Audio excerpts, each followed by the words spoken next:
Now, I talk about Kieran all the time on this channel. He's one of my favorite people to watch, and I think he has a very dangerous guard. And if we look at the way Chris deals with Kieran's guard, I think you're going to find it very eye-opening and understand it extremely well after watching this video.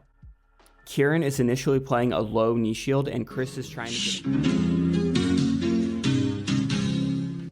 Now, even though my man Owen doesn't go to church... I don't even go to church. With Easter coming up, I want to do something nice for all of you. So the first 50 people that purchase my course from now until Easter are going to get 3 months of free access to my Outlier community. Now, the last time I did this was when I launched the course, and it sold out within hours. Now, this time around, I imagine it'll be a bit slower, but if you're interested, the offer is going to apply to the first 50 people that purchase the course from now until Easter. Now, let's dive into the video. In the previous video, we talked about the idea of framing, and how if you prioritize frames, it's great for guard retention, but there's nothing forcing your opponent to engage. So a lot of times when we're attacking, we need to combine our frames with hooks so that we can control distance and set up our attacks.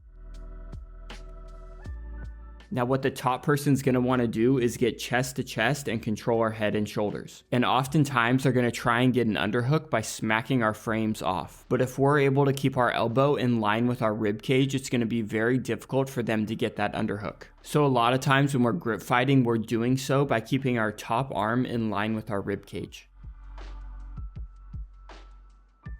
Now, with that said, we see people like Craig Jones using an overhook from bottom position very effectively. But in my opinion, it's a bit riskier of an upper body grip to take. Because if your lower body frame fails, now your opponent is going to be chest to chest with an underhook.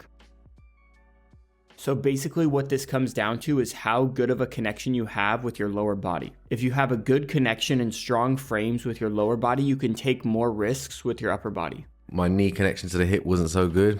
Now I've got better connection to the knee on that side. I can basically risk more with my hands and be a bit more aggressive. So if your knee shield is compromised a bit, it's probably not a good idea to use this hand as a collar tie. Because once they beat your knee shield, your opponent is going to be chest to chest with control of your head and shoulders. However, if your knee shield is strong, it could be a good time to be more aggressive with your hand fighting. And you can reach for a collar tie. And when your opponent clears it, you can transfer to a 2-on-1 grip. So having strong lower body frames is what allows us to be aggressive with our offense and do all these cool things.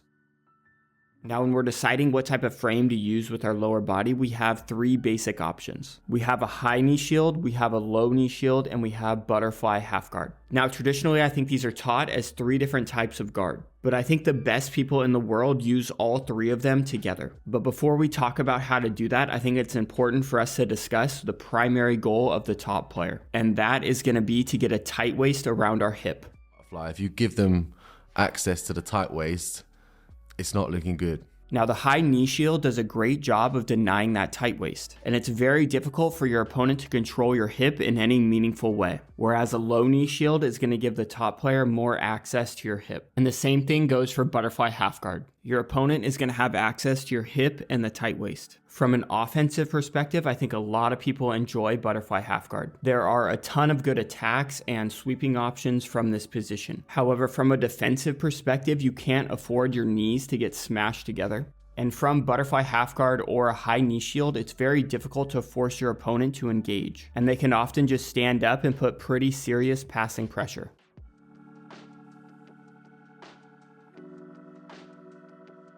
But from a low knee shield, it's very difficult for your opponent to disengage. So knowing the strengths and weaknesses of these positions will help us answer the million-dollar question of how to use these 3 leg configurations in combination. So I think in an ideal world, you play a high knee shield to really make it difficult for your opponent to access the tight waist. So it's a very strong frame with your lower body, which gives you the ability to be aggressive with your hand fighting and set up your attacks.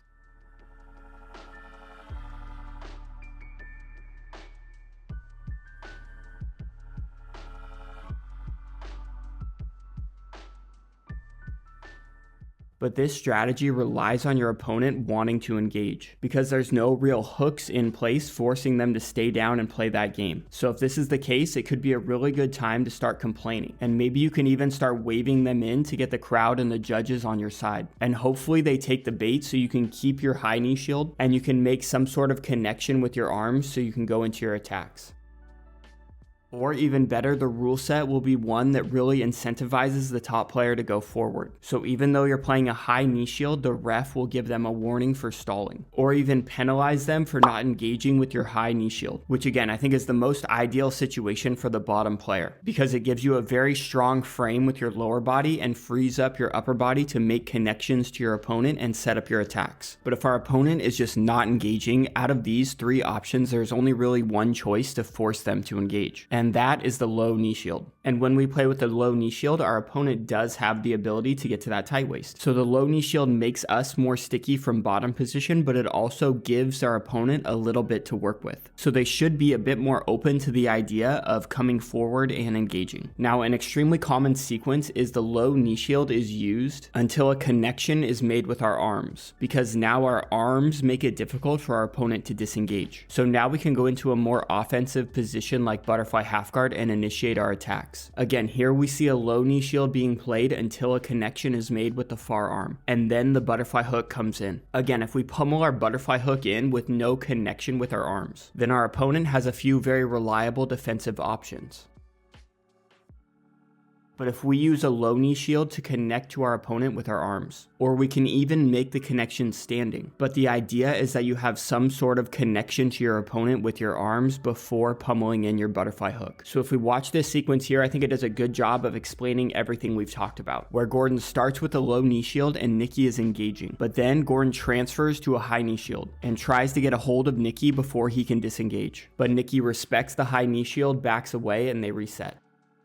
So butterfly half is a great tool to use and has a ton of offense, but we need to make sure we have a secure connection with our upper body before pummeling in our butterfly hook. And here's Owen giving us a little insight into his instructional. This is a little freebie section. I would get some sort of grips with my upper body where I'm like maybe underhooking the leg, or I have a grip on the arm, or I have a collar tie or a drag grip or something like that. And then I'll put the butterfly hook in. Now, I talk about Kieran all the time on this channel. He's one of my favorite people to watch, and I think he has a very dangerous guard. And if we look at the way Chris deals with Kieran's guard, I think you're going to find it very eye-opening and understand it extremely well after watching this video. Kieran is initially playing a low knee shield and Chris is trying to get a tight waist on Kieran's hip. Then Kieran transfers to a high knee shield, and immediately Chris is respecting that high knee shield and trying to stuff it down so he can again get access to that hip. Then he takes a scoop grip on Kieran's leg, and as Kieran pummels his leg out of the scoop grip, Chris makes sure his arm takes the inside position and controls the hip. But Kieran is able to hip escape and reinsert his high knee shield. And immediately Chris is respecting that high knee shield, stuffing it down and trying to control that hip. But this time, instead of a high knee shield, Kieran inserts a butterfly hook, which allows Chris to lock his hands around Kieran, and then Chris sprawls to remove the butterfly hook, and now they're in a classic body lock scenario. A little shorter here, but same example. Chris respects the high knee shield, stuffs it down, Kieran goes butterfly hook, Chris locks his hands and gets into the body lock.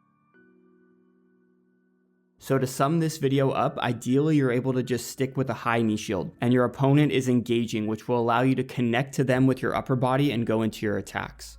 But if they're not engaging, we might need to use a low knee shield to force them to engage while we make that connection with our upper body. And then once we have a secure connection with our upper body, we can start to pummel our legs into more advantageous offensive positions. I hope you all found this video helpful. And just a reminder, the first 50 people to purchase the course from now until Easter are going to get 3 months of Outlier community access for free. And if you're interested in how I went about making this course and the process that I go through to watch instructional content, there's a free PDF in the description below. And if you're just looking for a way to support the channel, leave a fist bump in the comment section and we'll see you in the next video.